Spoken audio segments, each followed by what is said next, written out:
My name is Savanna. I'm the exercise physiologist and wellness coordinator for HealthTeam Advantage. Today we're going to be talking about smoking cessation and addiction management in conjunction with exercise. So before I get started, I just wanted to say if you are having trouble with smoking cessation or addiction management, make sure you speak to a mental health counselor or your doctor so that they can help give you better tools to help cope with smoking cessation. One of the first steps to smoking cessation is identifying triggers. This is one of the first steps you want to take.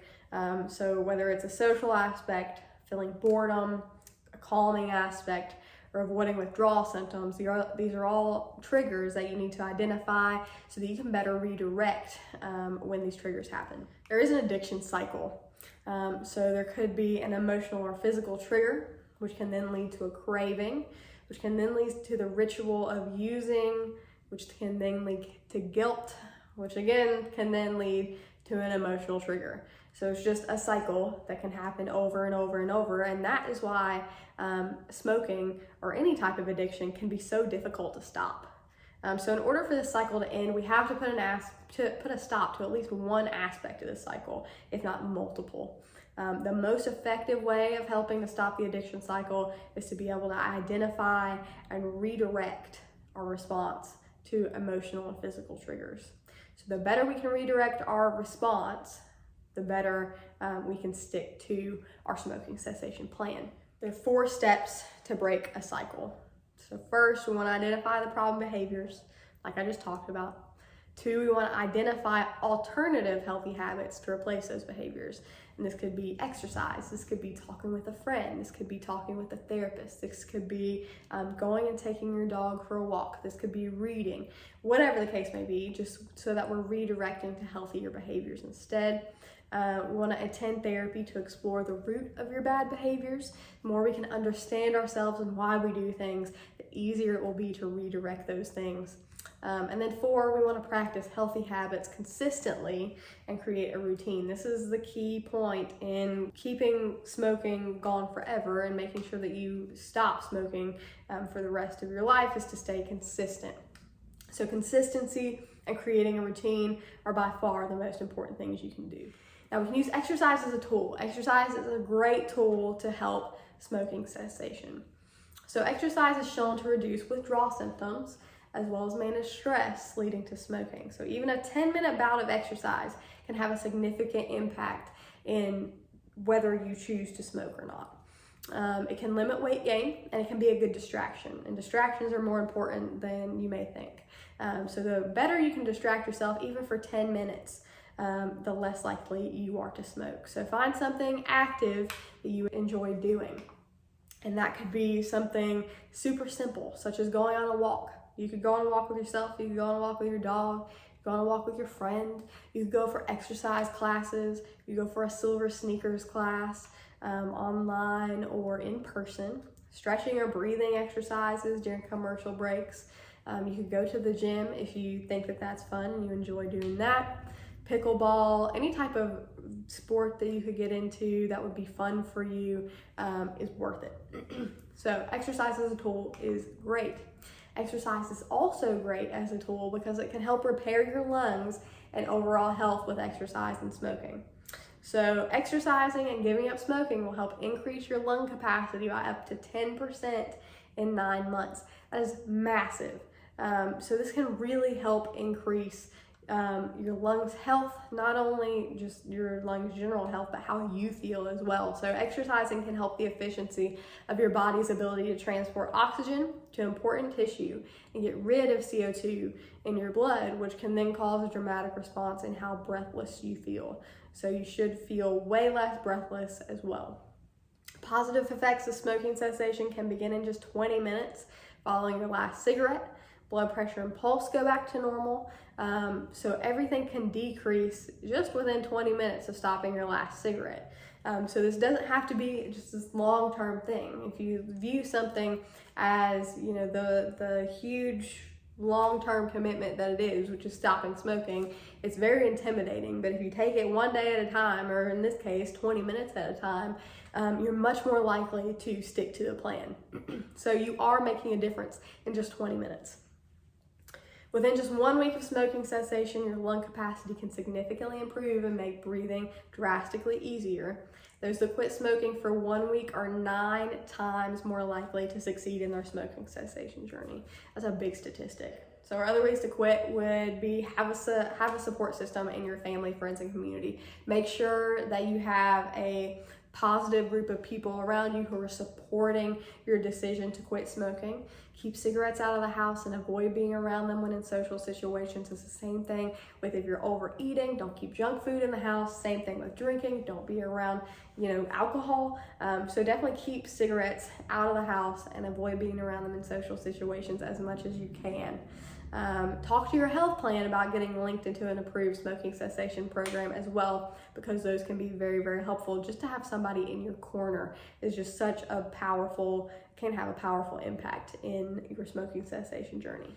We have stress reduction techniques. I'm going to talk a little bit about this, and then at the end we're actually going to do a stress reduction technique together so that you can see the importance of this along with exercise. So stress reduction techniques can include breathing techniques, slow deep breaths in through your nose and out through your mouth.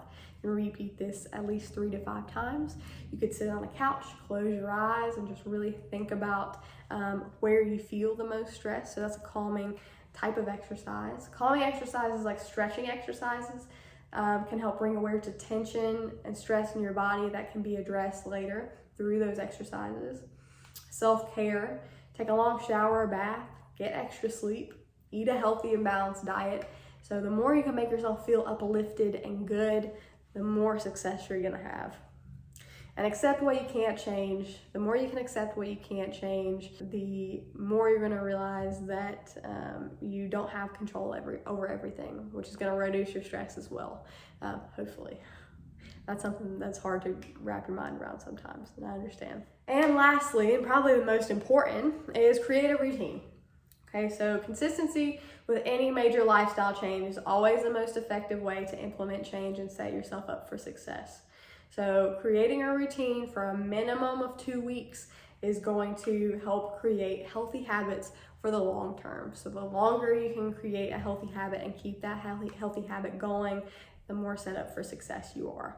The Silver Sneakers program is great with its many different exercises, classes, and programs, and this can help set you up for success in that you're going to have online classes you could take, you're going to have in-person classes you can take, and you can also talk to your health plan about utilizing your Silver Sneakers benefits or a comparable program if you don't have HealthTeam Advantage. So for exercise, start with 2 to 3 days per week of exercise, gentle walking, maybe 10 to 15 minutes per day. Nothing crazy, just start out nice and slow. You can start doing an exercise class with your friend.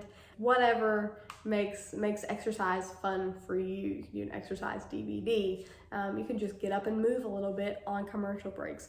Just make sure that whatever you're doing it consistently. So if that is 2 to 3 days per week for 10 minutes, perfect. That's awesome. You don't have to go all in for 60 minutes, 7 days a week. So finally, we're gonna go over some breathing exercises, some breathing techniques.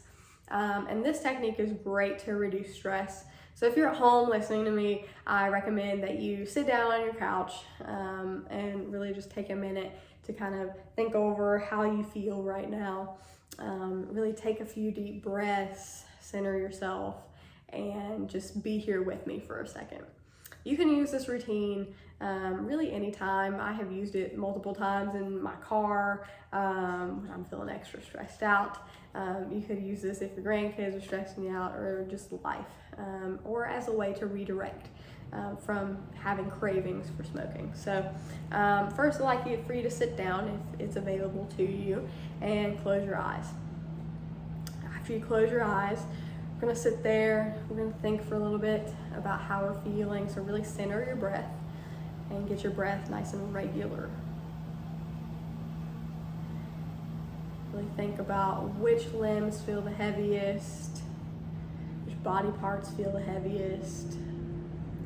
From there, we're gonna take a deep breath in for 1, 2, 3, and now we're gonna breathe out for 1, 2, 3.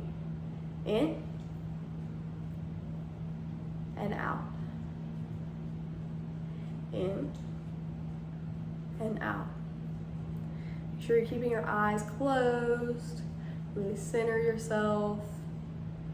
Think about how you're feeling, whether that feeling's in your head, in your chest, whatever that feeling of tension is. Really breathe in and try to let that tension go when you breathe out. And repeat this 2 more times. So breathe in and breathe out. One last time, in and out. You can stay seated with your eyes closed for a longer period of time. This is a great way to center yourself, get yourself back to a calm sense of mind, no matter what the situation may be. So just take this in mind. And this took a total of a minute. So it didn't take very long, but you can make this a longer exercise. You can make this a shorter exercise. You can make this 15 seconds. It's totally up to you.